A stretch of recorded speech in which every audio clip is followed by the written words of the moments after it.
Planning planning എന്ന് പറഞ്ഞാൽ നമുക്കറിയാം ഏതൊരു പ്രോഗ്രാമോ കാര്യങ്ങളോ ഒക്കെ എടുക്കുവാണെങ്കിൽ നമ്മൾ ഫസ്റ്റ് ചെയ്യുന്ന എന്തായിരിക്കും, അതിൻ്റെ ഒരു പ്ലാനിങ് ആണ് ചെയ്യുക. നമ്മൾ എന്തൊക്കെ ചെയ്യണം, എങ്ങനെയൊക്കെ ചെയ്യണം എന്ന രീതിയിലേക്കുള്ളൊരു പ്ലാനിങ് ആണ് നമ്മൾ റെഡിയാക്കുക അല്ലേ. സോ ഇവിടെ നമുക്ക് കിട്ടിയിട്ടുള്ള നെഹ്റുവിനെ പോലെയുള്ള ആളുകളുടെ കയ്യിൽ കിട്ടിയിട്ടുള്ളത് ഇന്ത്യ എന്ന് പറയുന്ന ഒരുപാട് വൈവിധ്യങ്ങളും കാര്യങ്ങളൊക്കെയുള്ള ഒരു സ്വതന്ത്രമായിട്ടുള്ള ഒരു രാജ്യത്തിനെയാണ് കിട്ടിയിട്ടുള്ളത്.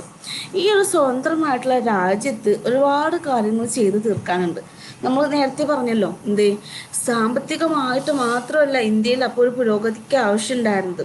എല്ലാ മേഖലയിലും ഇന്ത്യ ആ സമയത്ത് ഒരു പുരോഗതി ആവശ്യമുള്ളൊരു സമയമാണ്. സോ സ്വതന്ത്രമായിട്ടുള്ള ഇന്ത്യക്ക് എല്ലാ വ്യവസായങ്ങളും, കൃഷി, ബാങ്കിങ്, ധനകാര്യം, മറ്റും എല്ലാം ഉൾക്കൊള്ളുന്ന ഒരു സമഗ്രമായിട്ടുള്ള ഒരു ഇക്കണോമിക് ഡെവലപ്മെൻ്റ് ആണ് ഈ ഒരു സമയത്ത് ആവശ്യമുണ്ടായിരുന്നത്. അങ്ങനെ ഇന്ത്യൻ നേതാക്കൾക്കെല്ലാം ഈ ഒരു കാര്യത്തിൽ ഒരു ഐക്യമായിട്ടുള്ളൊരു തീരുമാനം തന്നെ ഉണ്ടായിരുന്നത്. അതിൻ്റെയൊക്കെ ബേസിലാണ് നമ്മുടെ ഇന്ത്യയിൽ ഈ ഒരു നാഷണൽ പ്ലാനിംഗ് കമ്മീഷൻ അല്ലെങ്കിൽ ദേശീയ ആസൂത്രണ കമ്മീഷൻ എന്ന രീതിയിലേക്കുള്ളൊരു കമ്മീഷൻ രൂപീകരിക്കാനുള്ള പരിപാടികളൊക്കെ ചെയ്തിട്ടുള്ളത്. 1938 തന്നെ ജവഹർലാൽ നെഹ്റുവിൻ്റെ കീഴിലെ ഒരു സമഗ്ര വികസന പദ്ധതി തയ്യാറാക്കുന്നതിന് വേണ്ടിയിട്ടുള്ള നാഷണൽ പ്ലാനിംഗ് കമ്മീഷൻ രൂപീകരിച്ചിട്ടുണ്ടായിരുന്നു.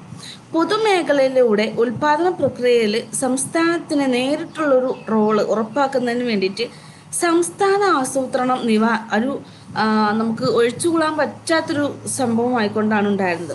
അങ്ങനെ 1931 കറാച്ചി പ്രമേയം പ്രധാനമായിട്ടുള്ള വ്യവസായങ്ങൾ, വിഭവങ്ങൾ, റെയിൽവേ, ജലപാതകൾ, പൊതുഗതാഗതം എന്നിവയ്ക്ക് സംസ്ഥാനത്തിന് നിയന്ത്രണത്തിന് സ്വന്തമാക്കുകയൊക്കെ ചെയ്തിട്ടുണ്ടായിരുന്നു.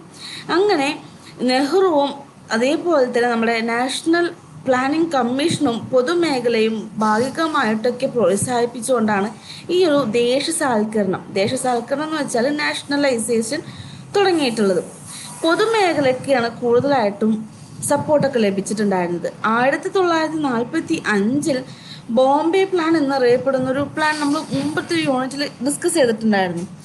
ഈ ഒരു ബോംബെ പ്ലാനിലൂടെ ഇന്ത്യയുടെ സാമ്പത്തികമായിട്ടുള്ള വികസന പദ്ധതിയിൽ ഏകദേശം കാര്യങ്ങളൊക്കെ വിശദമായിട്ട് തന്നെ പറഞ്ഞിട്ടുണ്ടായിരുന്നു. ഇന്ത്യ വികസിത രാജ്യങ്ങളെ ആശ്രയിക്കുന്നതിൻ്റെ പ്രധാന കാരണം തദ്ദേശീയമായിട്ടുള്ള മൂലധന വ്യവസായത്തിൻ്റെ അഭാവമാണെന്ന് ബോംബെ പ്ലാനിലൂടെ നമുക്ക് റിയലൈസ് ചെയ്തിട്ടുള്ള ഒരു കാര്യം തന്നെയായിരുന്നു.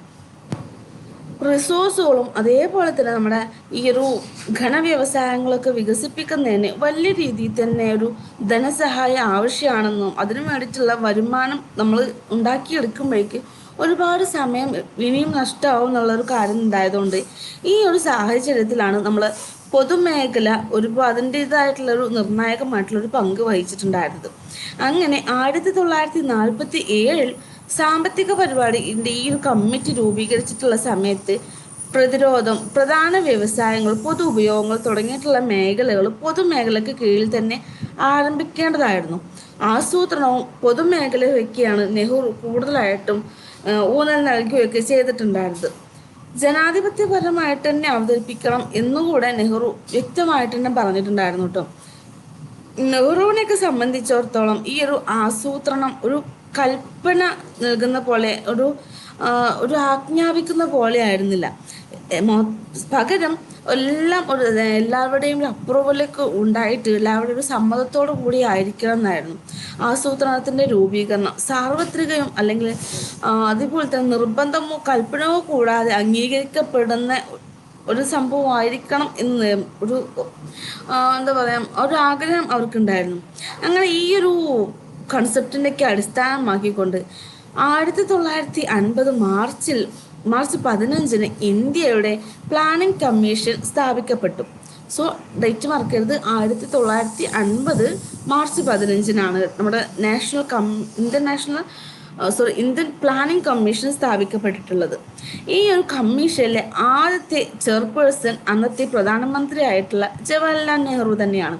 ഇപ്പോഴും അങ്ങനെ തന്നെയാണ് കേട്ടോ. ഇപ്പോഴും നമ്മുടെ പഞ്ചവത്സര പദ്ധതിയുടെ ചെയർമാനായിട്ടുള്ളതും നമ്മുടെ പ്രധാനമന്ത്രി തന്നെയാണ്.